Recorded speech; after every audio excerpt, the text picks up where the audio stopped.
Bonjour, Eric Gibaud. Aujourd'hui, je t'apporte une bonne et une mauvaise nouvelle. La bonne nouvelle, c'est que l'appareil photo parfait existe et probablement tu l'as toi-même. La mauvaise nouvelle, c'est que pratiquement personne ne l'utilise. Alors, il ne s'agit pas de prix qu'il coûte, il s'agit de la relation que nous avons avec notre ou nos appareils photo. Et c'est de ça qu'on va parler aujourd'hui.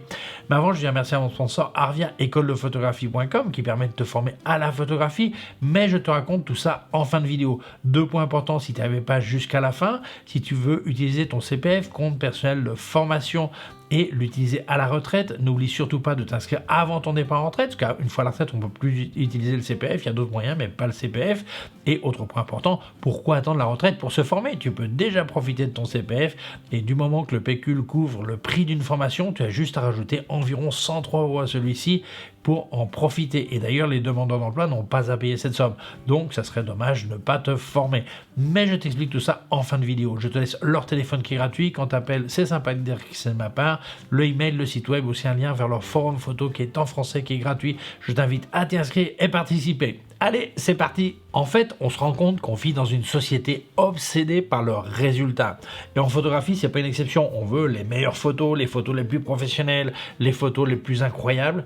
Mais tu te rends compte qu'en fait, il y a un paradoxe. Les gens veulent ces résultats, mais ne sont pas prêts à parcourir le chemin nécessaire pour obtenir ces résultats. Alors, il y a une phrase qui s'applique dans d'autres secteurs, qui dit, en philosophie, il me semble, bouddhiste, un truc comme ça, qui dit « La récompense n'est pas au bout du chemin, la récompense, c'est le chemin ». Et en photographie, ce n'est pas une exception.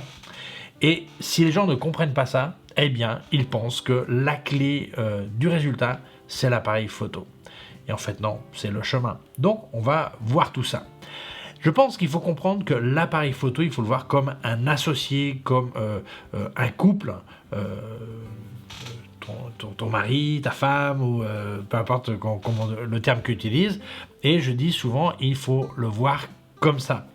Plus tu te sens bien avec cette personne, que ce soit un petit appareil photo comme ce Fuji qui a plus de 10 ans, ou mon Leica MP que j'adore, ou mon X106, bon, enfin j'ai une dizaine d'appareils photo. On pourrait dire que je suis polygame si on parle d'appareil photo dans ce sens-là, mais si on regarde ça, l'important c'est comment tu vas avoir cette relation avec ton appareil photo. Si tu te sens bien avec ton appareil photo, tu vas l'utiliser. Si tu l'utilises, tu vas forcément progresser, tu vas forcément t'améliorer. Et beaucoup de gens oublient ce facteur qui est en fait le plus important. Le plus important, c'est ta relation avec ton appareil photo. Mieux tu te sens avec dans ton couple, plus tu as envie de faire des choses ensemble. Appareil photo, c'est pareil.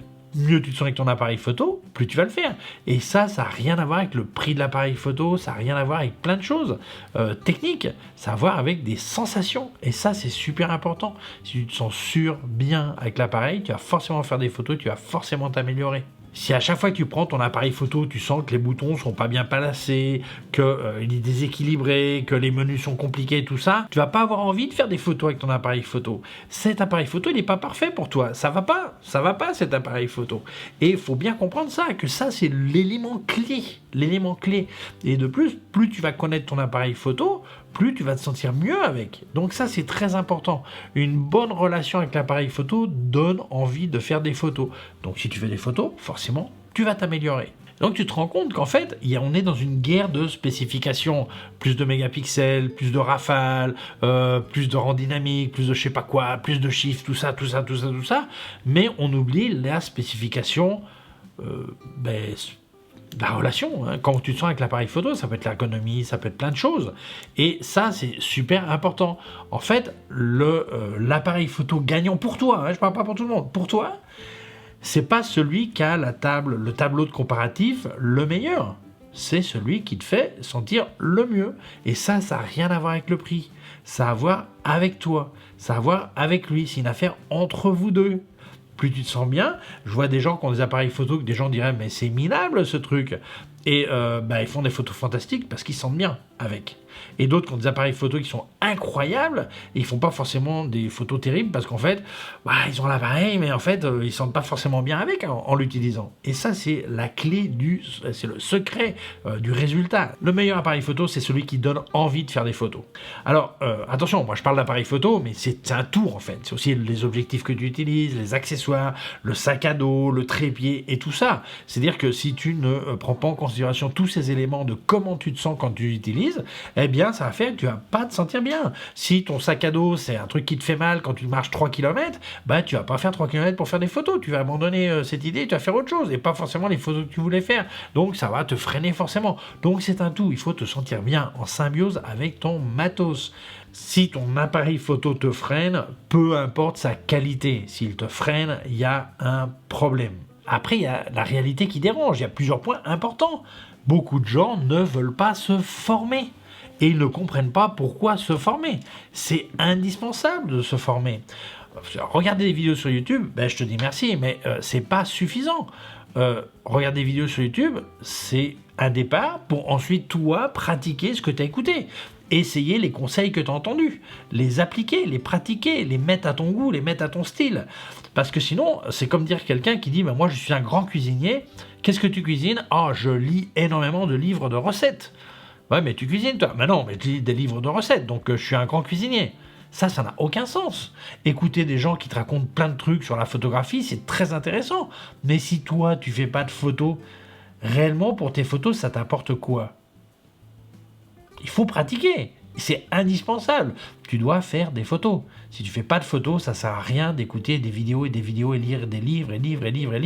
C'est le cuisinier qui lit des recettes et qui n'a jamais cuisiné, c'est pareil. Après, tu te rends compte que beaucoup de gens changent d'appareil photo parce qu'ils ne se sentent pas à l'aise avec leur appareil photo, mais tu approfondis un petit peu, mais en fait, c'est pas qu'ils ne se sentent pas à l'aise avec leur appareil photo, c'est qu'ils ne le connaissent pas. Il est indispensable de lire le mode d'emploi, de connaître les fonctions de ton appareil photo. Parce que plein de fois, il y a des gens, ils changent d'appareil photo en disant « Ouais, mais j'ai une nouvelle fonction. » Mais tu l'avais sur l'autre. Ah bon ? Ah, je savais pas. T'as vu le mode d'emploi ? Ah non. Un mode d'emploi, ça se lit appareil photo en main. Le mode d'emploi est là, l'appareil photo est là. Ils disent quoi ? Ça fait quoi ? Ça fait qui ? Ça fait quoi ? J'essaye, je pratique. Tu dois connaître l'appareil photo à fond. Parce que mieux tu connais l'appareil photo, moins tu vas te fâcher quand tu n'arrives pas à avoir un résultat. Parce qu'en fait, tu vas te rendre compte que la configuration n'était pas correcte, tu vas la corriger. Ou tu vas pas mettre ton appareil photo dans des situations qui ne peuvent pas te donner des résultats que tu voudrais. Parce que chaque appareil a ses limites, ses avantages et tout ça. C'est un petit peu comme la personne qu'on voit toujours super bien habillée. On dit « Ah, mais toi, tu peux te mettre n'importe quoi et tu es toujours bien habillé. » Non, parce que justement, je ne mets pas n'importe quoi. Je me mets les vêtements qui me vont bien. Si je mets les vêtements qui ne me vont pas, tu ne pourras pas dire que tout me va. Et en fait, c'est ça. Tu vas utiliser ton matériel en fonction de ses possibilités. Et comme tu auras des résultats qui seront bien en fonction de ses possibilités, tu vas être content, tu vas te sentir bien. Donc pour ça, il faut connaître l'appareil photo. Si tu ne connais pas ton appareil photo, il est impossible de repousser ses limites ou impossible d'en sortir parti au maximum. Donc ça, c'est un autre point. Les gens, beaucoup trop, je dirais, pas tous, mais beaucoup trop, ne connaissent pas leur outil. Ils ont payé des fortunes pour des fonctions qu'ils n'utilisent pas et qui leur viendraient très bien dans ce qu'ils font. Donc, n'oublie pas ça. Tu dois aussi faire un effort et connaître ton appareil photo à fond. Souvent, tu te rendras compte que l'appareil photo ne se trompe pas. C'est la relation avec l'appareil photo qui n'est pas bonne. Si tu n'as pas une bonne relation, qui veut dire se connaître l'un et l'autre, comme un couple, comme j'avais dit avant, ou un associé. Si tu connais bien, ça va aller beaucoup mieux que si on ne se connaît pas. C'est pour ça qu'avec le temps, tout s'améliore ou tout s'empire d'ailleurs. Donc c'est important de vraiment connaître l'un et l'autre. L'appareil photo, il n'y a pas vraiment de connaître, mais il va répondre à ce que tu lui demandes. Donc tu vas le connaître et ça va tout de suite s'améliorer. Donc avant de dire qu'un appareil photo, c'est pas le bon pour toi, il faut le connaître. Et une fois que tu le connais, effectivement, peut-être que cet appareil photo n'est pas pour toi. Pourquoi ? Parce que ça ne connecte pas, ou parce que les fonctions qu'il offre ne sont pas celles dont tu as besoin. Tu as besoin de trucs plus avancés ou différents. Ça, il n'y a aucune honte à ça.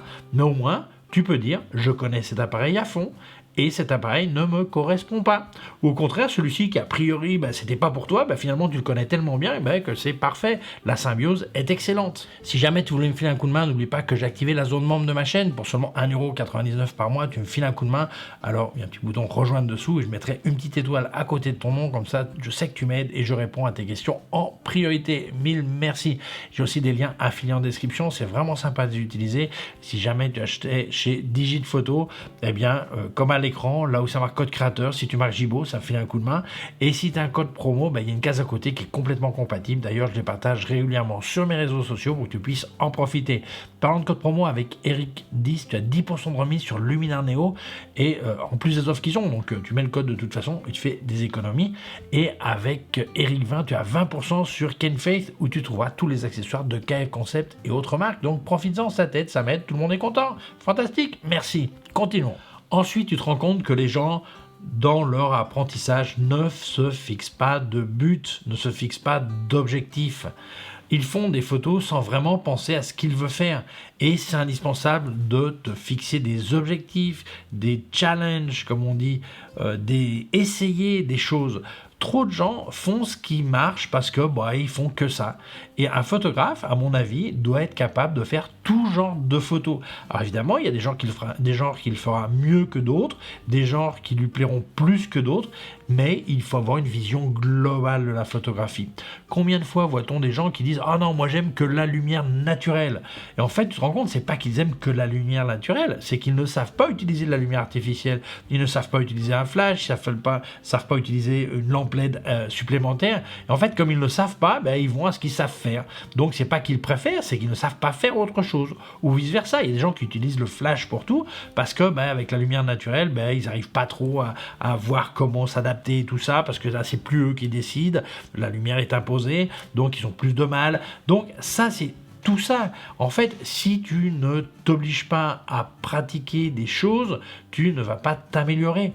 Il faut vraiment créer des défis, avoir un projet, des objectifs photos, vraiment dire je veux faire tel genre de photo, parce que sinon tu fais ta petite balade, tu reviens avec des photos et les bonnes photos c'est un coup de bol en fait. C'est pas parce que quelque chose que tu domines. Le bol existe. Mais le bol, c'est la chance, c'est être au bon moment, au bon endroit, ça peut être le coup de bol, mais pas le fait d'avoir la photo qui est bien. Quand le Concorde tristement s'est écrasé, il y a eu quelques photos, le coup de bol, ça a été d'être au bon endroit et au bon moment. C'est pas le fait que la photo soit réussie ou pas. Quand il y a des gens qui sont au bord d'un volcan et tout d'un coup ils rentrent en éruption et c'était pas vraiment prévu, si la photo est excellente, probablement c'est pas un coup de bol. Ce coup de bol, c'est d'avoir été à ce moment-là.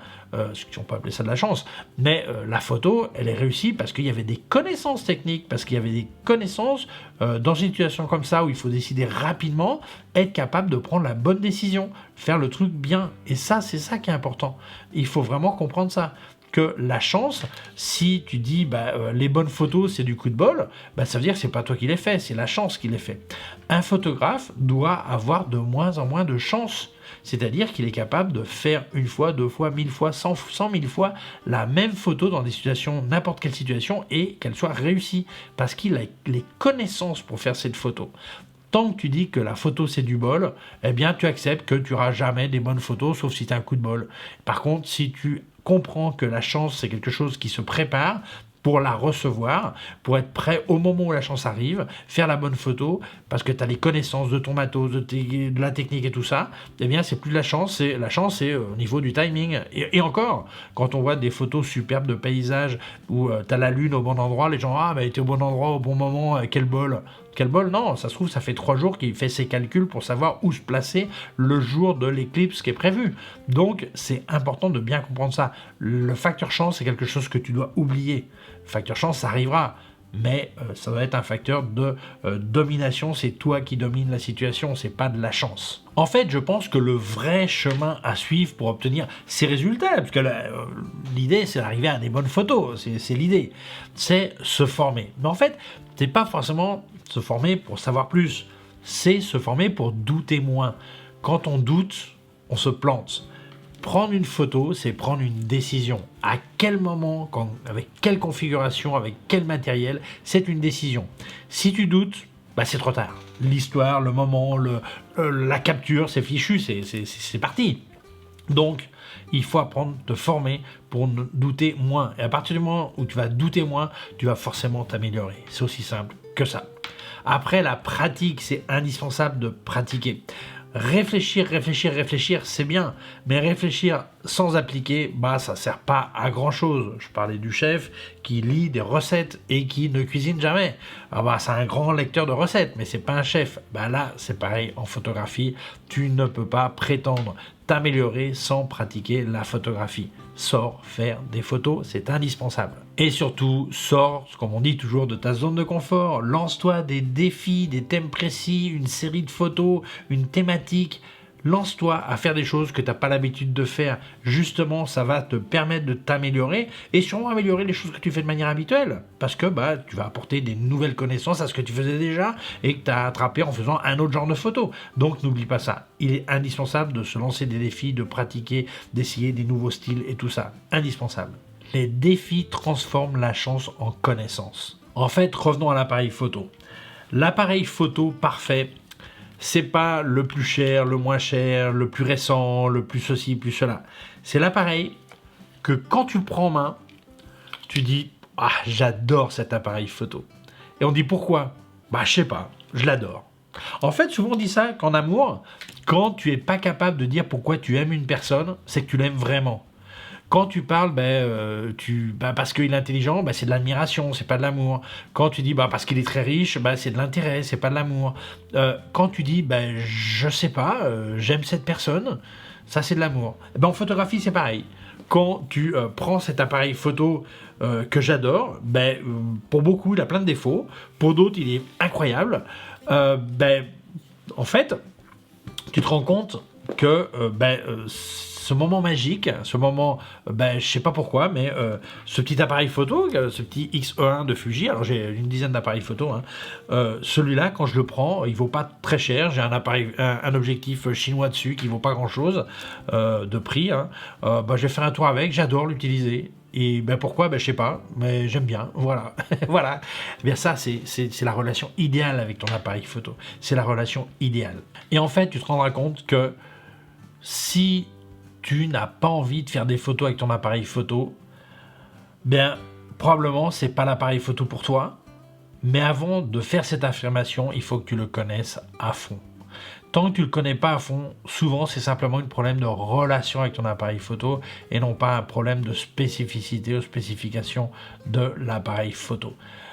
Parce que souvent, on a du mal à s'y mettre. Et après, il y a des fois, simplement, ça connecte pas. Et c'est pas grave, c'est pas une honte.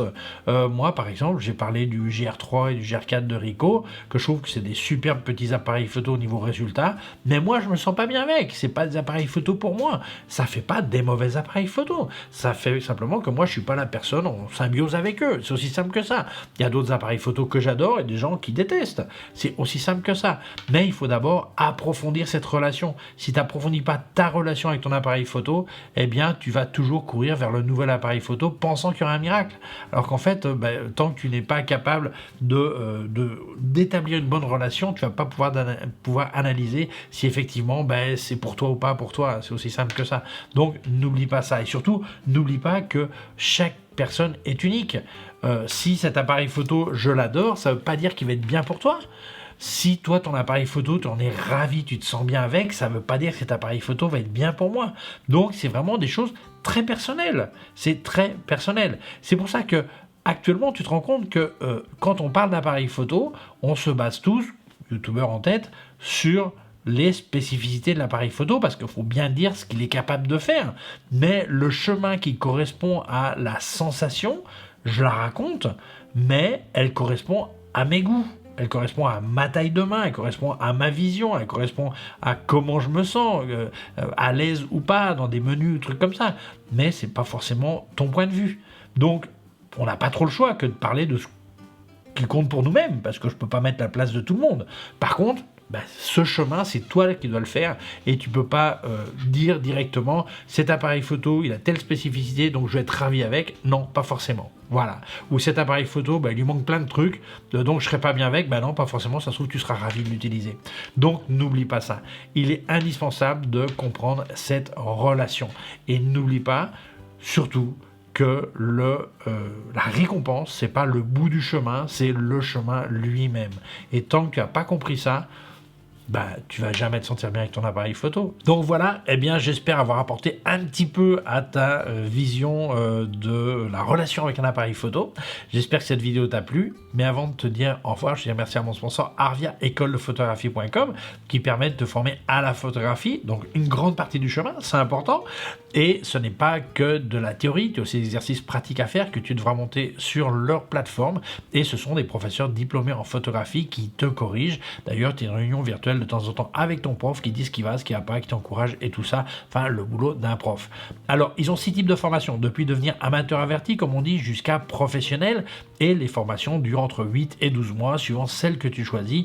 Et tu passeras 10-12 heures par semaine. Alors, certains passent 8, certains passent 15. Ça dépend de l'avancement de la formation. Ça dépend de tes connaissances au départ, mais enfin, ce qui est logique. Mais le mieux, c'est que tu appelles Arvia. Quand tu les appelles, le téléphone est gratuit, c'est sympa de dire que c'est de ma part, et tu leur exposes tes envies de formation. Et ils te diront quelle est la formation qui correspond le plus à ce que tu recherches. Et ils te parleront aussi de tarifs. Mais moi, je vais te parler de financement. Alors, il y a plusieurs possibilités. Peut-être que tu es demandeur d'emploi. Donc, évidemment, je te souhaite de trouver un travail qui te plaise et qui soit bien rémunéré. Mais en attendant, parle avec ton conseiller chez France Travail. Tu lui exposes tes envies de formation, de reconversion à la photographie. Tu lui parles d'Arvia et t'expliquera comment faire un financement ou un cofinancement. Autre possibilité, l'autofinancement. Alors, le mot est magnifique, mais ça veut dire ce que ça veut dire, auto. Toi-même, c'est-à-dire que tu as l'argent, tu payes. Et l'autre possibilité très connue, c'est le CPF, le compte personnel de formation. Chaque année travaillée en France, tu as un petit pécule qui s'accumule. Un jour, tu peux l'utiliser pour te former. Alors, il y a certaines conditions. Quand je dis ça, beaucoup de gens me disent « Ah oui, j'ai du pécule, je vais l'utiliser à la retraite. » Alors oui, tu peux l'utiliser à la retraite, mais seulement si tu t'es inscrit avant ton départ en retraite, parce qu'une fois à la retraite, tu ne pourras plus passer par le CPF. Il te reste le cadeau de Noël, l'anniversaire, l'autofinancement, mais plus le CPF. Et autre chose encore plus importante. Pourquoi attendre la retraite pour te former? Tu peux déjà profiter de ton pécule. Du moment que celui-ci couvre le prix d'une formation, tu as juste à rajouter environ 103 € à celui-ci. Et d'ailleurs, les demandeurs d'emploi n'ont pas à payer cette somme. Donc, ça serait vraiment dommage de ne pas en profiter pour te former. Mais comme j'ai dit, le mieux, c'est que tu appelles Arvia. Donc, je te laisse leur téléphone qui est gratuit, le email, le site web, aussi un lien vers leur forum photo qui est en français, qui est gratuit. Je t'invite à t'inscrire et participer.